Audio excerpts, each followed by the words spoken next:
আসসালামু আলাইকুম। Hello everyone, welcome to my channel Ferdousi. আশা করি আপনারা সকলে ভালো আছেন, আমিও ভালো আছি।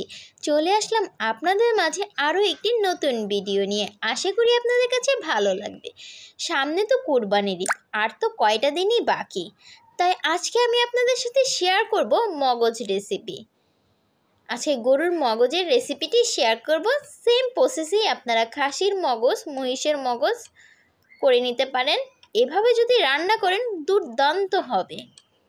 তাহলে চলুন মগজ রেসিপিতে চলে যাওয়া যায়। এর জন্য আমরা নিয়ে নিলাম আজকে গরুর একটি আস্ত মগজ। এই যে দেখুন মগজটি।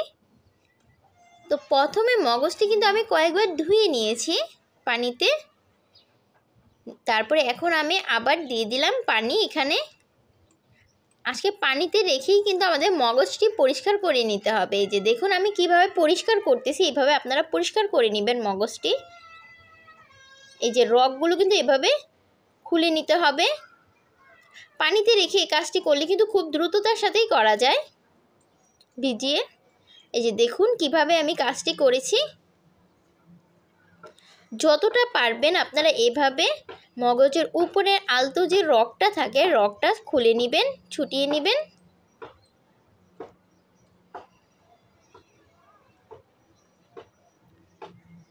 মগজটা কিভাবে পরিষ্কার করতে হয় সেটা কিন্তু দেখে বুঝে নিতে হবে। এই যে দেখুন আমি কিভাবে পরিষ্কার করে নিতেছি মগজটি। আমি কিন্তু সম্পূর্ণ মগজটি এভাবে খুব ভালোভাবে পরিষ্কার করে নিয়েছি। আমি সম্পূর্ণটা আর ভিডিওতে দেখালাম না। এই যে দেখুন আমার কিন্তু এক সাইড পরিষ্কার হয়ে গিয়েছে, আমি আরেক সাইড করে নিব। আরেক সাইডটা আমি পরে করে নিব। পিছনটা আমি দেখিয়ে দিই কিভাবে করতে হবে। তো এই যে পিছনটাও কিন্তু সেম সামনে যেভাবে করেছি আমরা ঠিক সেভাবেই পিছনটাও পরিষ্কার করে নিব। পরিষ্কার শেষে আমরা মগজটাকে আস্ত অবস্থায় আরও ভালো করে ধুয়ে নিব কয়েকবার।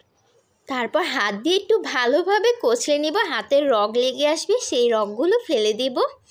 এই যে আমি কিন্তু একটু কচলে নিয়েছি অফ ক্যামেরাতে, আর রগগুলো ফেলে দিয়েছিলাম হাতে যে রগগুলো লেগেছিল।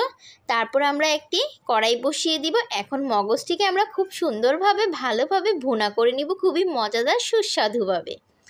এর জন্য আমরা কড়াইতে তেল দিয়ে দিলাম এখানে 1/3 কাপ পরিমাণ মতো তেল দিয়ে দিবেন। তারপরে দিয়ে দিব তেজপাতা। তেজপাতার পরে দিয়ে দিলাম এখানে পরিমাণ মতো পেঁয়াজ কুচি। পেঁয়াজটা কিন্তু একটু বেশিই লাগে মগজে। যতটুকু মগজ নেবেন তার অর্ধেক বা 3 ভাগই পেঁয়াজ লাগবে। যত পেঁয়াজ দিবেন ততই মজা হবে মগজটা, তাই পেঁয়াজটা একটু বেশি লাগবে। পেঁয়াজটা তারপরে উনিয়ে নিব। পেঁয়াজটা যখন আমাদের উনে আসবে তখন আমরা দিয়ে দিব এখানে রসুন বাটা এবং আদা বাটা পরিমাণ মতো। আমি আজকে এখানে 1 চা চামচ রসুন বাটা দিয়েছি, 1 চা চামচ আদা বাটা দিয়েছি মগজ ভুনাতে। তারপর সেটা একটু আমি তেলে ভেজে নিলাম। সুন্দর একটা অ্যারোমা বের হওয়ার পরে দিয়ে দিলাম এখানে মরিচের গুঁড়ো স্বাদ মতো। আমি 2 টেবিল চামচ পরিমাণ দিয়েছি। আমরা তো প্রচুর ঝাল পছন্দ করি, তাই আপনারা আপনাদের পরিমাণ মতো দিয়ে দিবেন। হলুদ গুঁড়ো দিয়ে দিব 1 চা চামচ, লবণ দিয়ে দিব স্বাদ মতো। এখন দিয়ে দিচ্ছি ধনিয়া গুঁড়ো 1 চা চামচ পরিমাণ। আর এই যে লবণটা কিন্তু স্বাদ মতো দিয়েছে।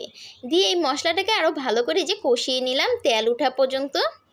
যখন আমাদের তেলটা এভাবে উঠে আসবে, খুব ভালোভাবে মশলাটা হয়ে গিয়েছে। এখন এর মধ্যে আমরা দিয়ে দিব আমাদের কচলে রাখা সেই মগজটি। মগজ দিয়ে আমরা একটু ভালোভাবে নেড়ে চেড়ে নেব। তারপর মগজটা এই যে একটু আমরা কষিয়ে নিলাম। এখন এর মধ্যে দিয়ে দিব আমরা একটু পরিমাণে পানি। মগজটা ভালো করে একটু সিদ্ধ কুক হওয়ার জন্য অল্প পানি ব্যবহার করব, বেশি পানি দেওয়া যাবে না এখানে, যেহেতু আমরা মগজটা ভুনা করতেছি, তেল ভুনা হবে, তাই আমরা এখানে অল্প একটু পানি দিয়ে দিব। এই যে মাখা মাখা ঝোল, এই ঝোলটুক টেনে নিলে আমাদের মগজটা তেল ভুনা হয়ে যাবে, তাই আমরা মাখা মাখা দিয়েছি। দিয়ে আমরা ঢেকে দিব। যখন আমাদের হয়ে আসবে সে পর্যায়ে আমরা এখানে দিয়ে দিব আমাদের স্বাদ মতো মরিচ কুচি। মরিচ কুচিটা অবশ্যই দিতে হবে, তাহলে কিন্তু মগজের স্বাদটা আরও বেড়ে যাবে। সাথে দিয়ে দিব আমরা ভাজা জিরে গুঁড়ো। আমরা জিরেটা ভেজে শুকনো খোলায় ভেজে গুঁড়ো করে নিয়েছিলাম, সেখান থেকে দিয়ে দিলাম এখানে জিরে গুঁড়ো 1 চা চামচ পরিমাণ। জিরে গুঁড়োটাও কিন্তু অবশ্যই দিতে হবে। এভাবে যদি আপনারা মগজ রান্না করেন বাসায় তাহলে কিন্তু সবাই চেটেপুটে খাবে। খুবই মজা হয়েছিল। বাচ্চাদের জন্য কিন্তু মগজ খুবই উপকারী। ছোট বাচ্চাদেরকে মগজ খাওয়াবেন আপনারা। মগজে অনেক উপকার আছে। মগজ খেলে কিন্তু বুদ্ধিও হয়। ছোট বাচ্চাদের জন্য তো অবশ্যই মগজ রান্না করবেন বাসায়। ভিডিওটি যদি আপনাদের কাছে ভালো লেগে থাকে তাহলে প্লিজ লাইক দিয়ে আমার চ্যানেলের সাথেই থাকুন এবং গঠনমূলক একটি কমেন্ট করুন। দেখুন দেখে কতটাই না ইয়াম্মি লোভনীয় লাগতেছে। দুর্দান্ত হয়েছিল মগজ ভুনাটি, অনেক অনেক মজা হয়েছিল। এরকম যদি মগজ ভুনা হয় সাথে যদি গরম ভাত হয় তাহলে কিন্তু অনায়াসে 2 প্লেট ভাত খেয়ে নেওয়া যাবে। তো আজকের মগজ রেসিপিটি এই পর্যন্তই। আপনাদের ভালো লাগলে প্লিজ চ্যানেলটি, আজকে যদি নতুন হয়ে থাকেন আমার চ্যানেলে, প্লিজ চ্যানেলটি সাবস্ক্রাইব করে আমার চ্যানেলের সাথেই থাকবেন আশা করি। আর সবাই প্লিজ লাইক দিবেন এবং শেয়ার করে দেন সবার মাঝে আমার ভিডিওটি। সামনে তো কোরবানির চলেই আসতেছে, তাই আপনাদের সবার রিকোয়েস্টে আপনাদের সাথে আমি আমার মগজ ভুনাটি শেয়ার করলাম আমি কিভাবে করে থাকি। তো আজকে ওয়েদারটা কেমন দেখেন, কেমন মেঘলা মেঘলা ওয়েদার না? শুধু আজকে না, গত 3-4 দিন ধরেই কিন্তু মেঘলা ওয়েদার ঢাকায়।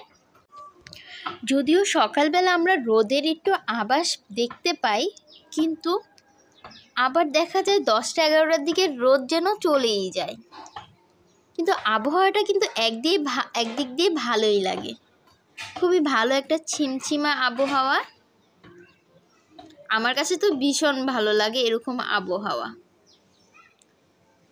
গরমও না ঠান্ডাও না, কত সুন্দর একটা আবহাওয়া। আকাশটা দেখতে কত সুন্দর লাগে। মাশাআল্লাহ, আল্লাহর সৃষ্টি তো সব কিছুই সুন্দর, তাই না? আর দেখুন রাতের বেলা এই যে আমার বাবাটা খেলা করছে, তাও চাঁদ মামার সাথে। সে কি কথা চাঁদ মামার সাথে, তার কি যে গল্প তার চাঁদ মামার সাথে। সে ঘুমাবে না, সে সারা রাত নাকি পার করবে চাঁদ মামার সাথে গল্প করে। আমি তাকে ঘুম পাড়াতে এসেছি, কিন্তু সে একটু ঘুমে মনোযোগ না, সে তার খেলায় মনোযোগ, তাও চাঁদ মামার সাথেই। সে চাঁদ মামাকে ডাকতেছিল যে আয় আয় চাঁদ মামা আমার কাছে আয়। তো কার কার বাসায় আমার মতো এরকম ছোট্ট দুষ্টু মিষ্টি বাবু আছে যারা চাঁদ মামার সাথে কথা বলে, আমাকে জানাবেন। আজকে ভিডিওটা এ পর্যন্তই। সবাই ভালো থাকেন, সুস্থ থাকেন, আমাদের জন্য দোয়া করবেন। আল্লাহ।